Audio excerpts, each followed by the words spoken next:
यीशु मसीह के नाम से आपका फिर से एक बार स्वागत है पहले कुरिन्थियों के हमारे अध्ययन के तीसरे दिन में। आज हम पहले अध्याय के 10 से 17 आयतों को देखेंगे।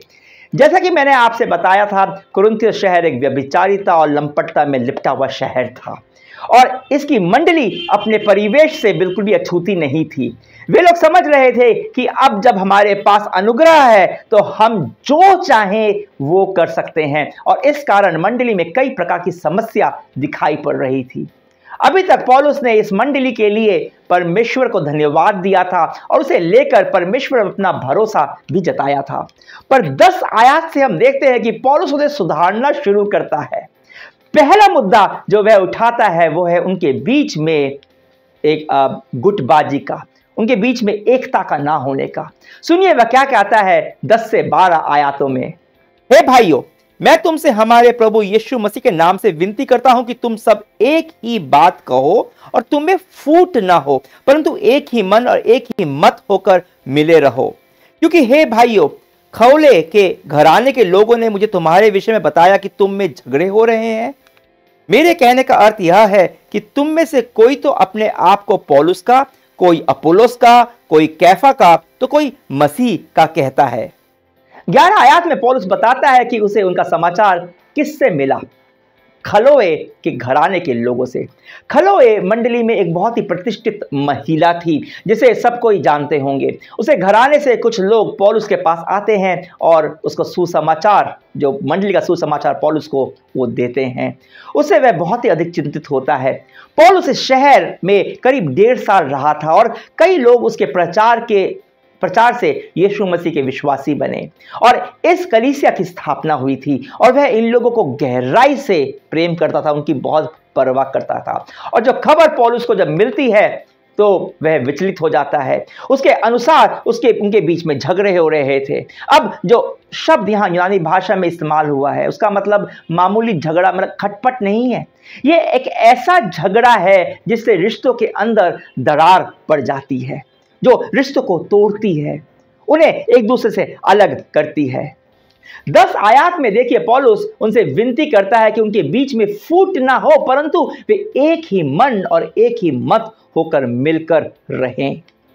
पौलुस उनके लिए बहुत ही एक ऊंचा मापदंड स्थापित करता है और यही मापदंड हम सबके लिए है और वो है कि हमारे अंदर जो फूट है वो 0 होनी चाहिए, शून्य होनी चाहिए, कोई विभाजन नहीं। हम सब यीशु मसीह में एक हैं, बिल्कुल एक, बिल्कुल भी फूट नहीं, क्योंकि हम सब मसीह में हैं। हमसे अपेक्षा है कि हम एक मन के हों और हम एक मत के हों।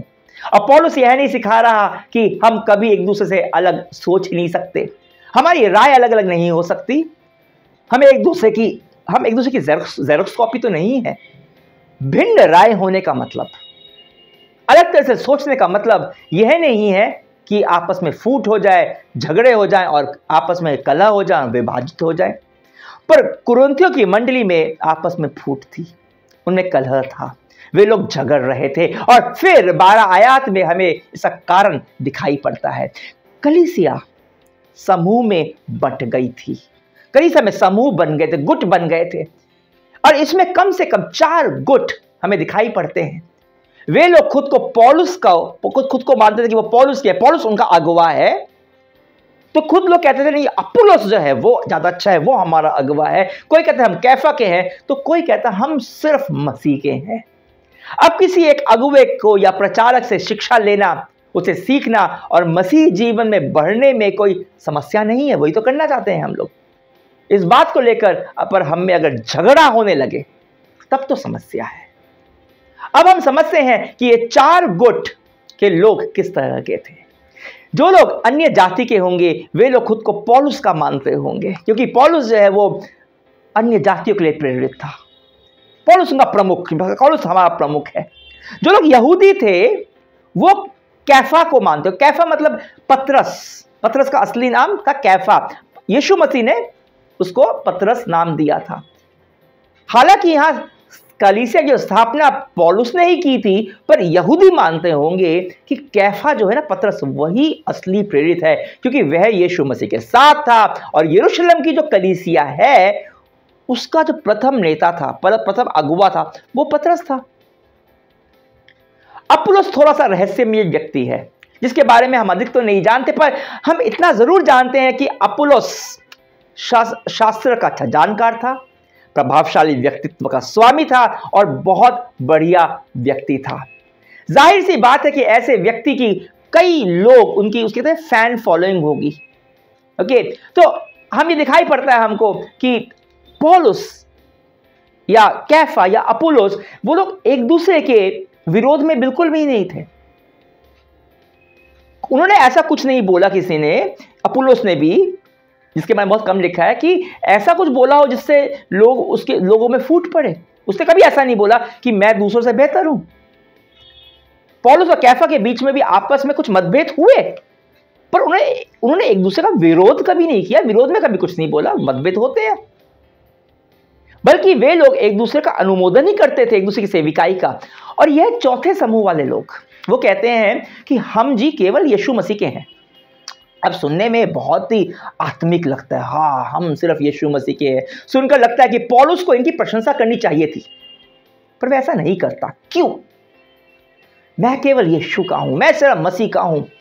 यह कहने का मतलब यह है कि मैं केवल मसीह को, यीशु मसीह को जवाब दे हूं। सिर्फ यीशु मसीह मुझसे प्रश्न पूछ सकता है, मैं सिर्फ उसकी सुनता हूं। मतलब मैं किसी और अन्य शिक्षक या अगवे की अधीनता को नहीं स्वीकारूंगा। मुझे कोई कुछ नहीं बोल सकता। यह केवल एक तरह का आत्मिक अहंकार है और खुद को अधिक आत्मिक दिखाना कुरिन्थियों मंडली के लोगों की एक समस्या थी। अब बात करें पौलुस की, कैफा की और अपुल्लोस के समूह का। अब वह यह सोचकर अचंभा हो सकता है कि क्या कोई भी एक ही प्रचारक या अगुवे को लेकर इतना पागल हो सकता है, इतना उसका भावनात्मक तरह से जुड़ सकता है कि वह दूसरे विश्वासियों से इस बात को लेकर झगड़ा कर ले, जबकि दोनों का संदेश जो है वो एक ही है। दोनों तो यीशु मसीह का सुसमाचार सुना रहे हैं। क्या सभी एक ही चीज सुना रहे होंगे कि यीशु मसीह के द्वारा आपको उद्धार हुआ है, पर हमारा अनुभव हमें यह बताता है कि जबकि सभी प्रचारों का संदेश एक ही होता है, फिर भी हम अपना परिप्रेक्ष्य खोके हम व्यक्तित्व, अधिकार, जाति और इन सब चीजों के ऊपर में बट जाते हैं। न तो अपुल्लोस या फिर कैफा यानी पतरस लोगों को एक दूसरे के खिलाफ भड़का रहे थे, और पौलुस तो बिल्कुल भी नहीं कर रहा था। और वह इस बात को अगली आयतों में स्पष्ट भी करता है। वह 13 से 15 आयत में कहता है, सुनिए, क्या मसीह बट गया? क्या पौलुस तुम्हारे लिए क्रूस पर चढ़ाया गया? क्या तुम्हें पौलुस के नाम पर बपतिस्मा मिला?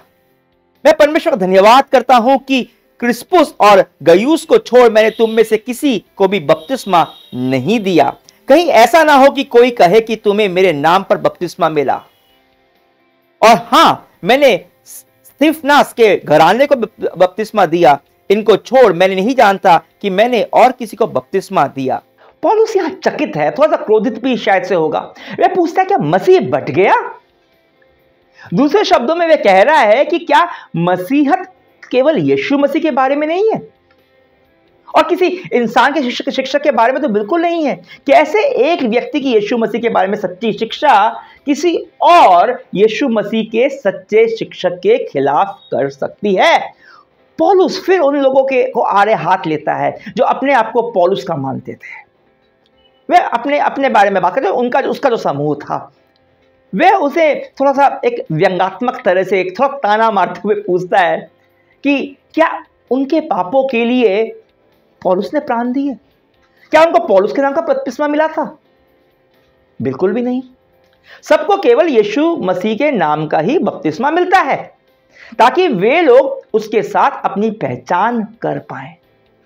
जो भी बपतिस्मा लेता है वह यीशु पर भरोसा करता है, किसी इंसानी शिक्षक के ऊपर नहीं।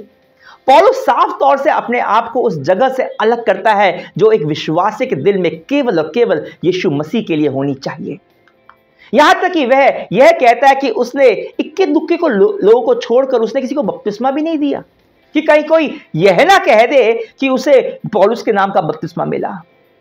वह इस बात को लेकर खुश है कि उसने बहुतों का बपतिस्मा नहीं दिया, ताकि कहीं ये ना सोचने लगे कि क्योंकि उन्होंने पौलुस के हाथों बपतिस्मा लिया है तो परमेश्वर के आंखों में, नजरों में उनका कुछ विशेष दर्जा है। बपतिस्मा या विश्वास के कुछ भी काम जो हम करते हैं, कोई भी काम, वह केवल और केवल मसीह के बारे में है। कौन उसे करवा रहा है वह महत्व नहीं रखता। पौलुस यहां जो कुछ भी कह रहा है उससे हमारी कलीसिया की दो समस्याएं हमें समझ में आती हैं। एक तो यह कि कैसे हम अपने पसंदीदा प्रचारक या शिक्षक या अगुवे को यीशु मसीह के ऊपर का स्थान दे देते हैं और उसके वजह से हम अपने आपस में बांट लेते हैं। पर वो इस बात से भी आगाह करता है कि सुसमाचार का असली प्रचारक और शिक्षक कभी भी यह नहीं चाहेगा कि लोगों का ध्यान उसके ऊपर जाए। और अगर कोई अगुवा यह कहता है कि अगर आप मुझसे, मान लीजिए मैं कहता हूं कि अगर आप मुझसे बपतिस्मा लेंगे या अगर आप मेरे हाथों प्रभु भोज ग्रहण करेंगे या आप मुझे दशवांश देंगे, आप मेरी मंडली में आएंगे तो आप पर अधिक आशीषें आएंगी, तो ऐसे शिक्षक से सावधान हो जाइए, क्योंकि वास्तविक शिक्षक ध्यान खुद पर नहीं, केवल यीशु मसीह और उसके अनुग्रह पर लेकर जाएगा। क्योंकि एक सच्चा अगुवा, एक सच्चा प्रचारक, वो पवित्र आत्मा से संचालित होता है और पवित्र आत्मा अपना नहीं पर यीशु मसीह को महिमा देता है। और आगे 17 आयत में जो पौलुस कहता है वह बपतिस्मा की विधि को लेकर सही दृष्टिकोण प्रस्तुत करती है। 17 आयत में पौलुस कहता है, क्योंकि मसीह ने मुझे बपतिस्मा देने को नहीं वरन सुसमाचार सुनाने को भेजा है, और यह भी शब्दों के ज्ञान के अनुसार नहीं, ऐसा ना हो कि मसीह का क्रूस व्यर्थ ठहरे। इस आयत के दूसरे भाग पर हम कल को चर्चा करने वाले हैं, पर इसका पहला भाग जो हमने आज देखा, मसीह ने मुझे बपतिस्मा देने को नहीं वरन सुसमाचार सुनाने को भेजा है। पौलुस की यह तीव्र अभिलाषा थी कि दूसरे लोग उद्धार पाए और उसे पूर्ण विश्वास था कि उद्धार केवल और केवल सुसमाचार पर विश्वास कर आता है। कोई भी सुसमाचार पर विश्वास तब करता है जब उसे कोई सुसमाचार सुनाता है। यहां यह स्पष्ट है कि पौलुस बपतिस्मा लेने को और सुसमाचार को एक नहीं मानता। वह उन शिक्षकों को साफ जवाब देते हैं जो यह कहते हैं कि बपतिस्मा के बिना उद्धार नहीं होता या फिर बपतिस्मा लेने से उद्धार होता है। यह यहां पे साफ समझ में आता है कि आपने यीशु मसीह पर विश्वास किया है और उद्धार प्राप्त किया है।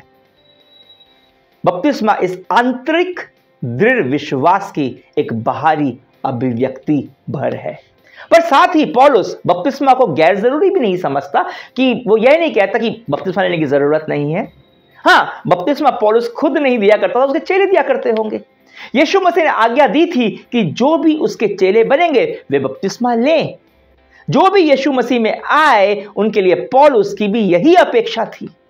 बपतिस्मा यीशु को अपना गुरु स्वीकारना, उसके पीछे चलने और आज्ञा मानने की प्रतिबद्धता की उसका सार्वजनिक ऐलान है। यह एक तरह की घोषणा है जो चीख चीख कर यह कहता है कि मैं अब यीशु मसीह का हूं, पर अगर कोई अंदरूनी परिवर्तन नहीं है तो बपतिस्मा का भी कोई लाभ नहीं है। आप सूखे पापी पानी में जाएंगे और गीले पापी बन के बाहर निकलेंगे। तो समाप्त करने से पहले हम परमेश्वर के इस बात के लिए धन्यवाद देते हैं कि हमारे विश्वास का स्तंभ केवल और केवल यीशु मसीह है और कोई इंसानी शिक्षक नहीं है। हम अपना ध्यान केवल यीशु मसीह पर रखें और उन सब प्रचारकों और शिक्षकों के लिए धन्यवाद दें जो अपने भिन्न भिन्न अनुभव, भिन्न व्यक्तित्व से परमेश्वर के सत्य को अलग अलग तरह के आयाम प्रस्तुत करते हैं और वचन को और समझने में अधिक मदद करते हैं। साथ ही उन प्रचारकों से भी सावधान रहें जो हमारा ध्यान मसीह में से भटकाकर अपने ऊपर लेकर जाना चाहते हैं और मंडली में वो लोग फूट डलवाते हैं। तो आज का अध्ययन यहां हम समाप्त करते हैं। अगर आपको आशीष मिली तो कमेंट्स कीजिए, लाइक कीजिए, शेयर कीजिए। अगर आप चैनल पर नए हैं तो सब्सक्राइब कीजिए और बेल आइकन दबाना बिल्कुल भी मत भूलिए। कल हमारे साथ फिर से जुड़िएगा। पौलुस आगे बात करने वाला है कि कैसे क्रूस परमेश्वर की बुद्धि को दर्शाता है। कल तक के लिए अनुमति दीजिए। परमेश्वर की महिमा हो।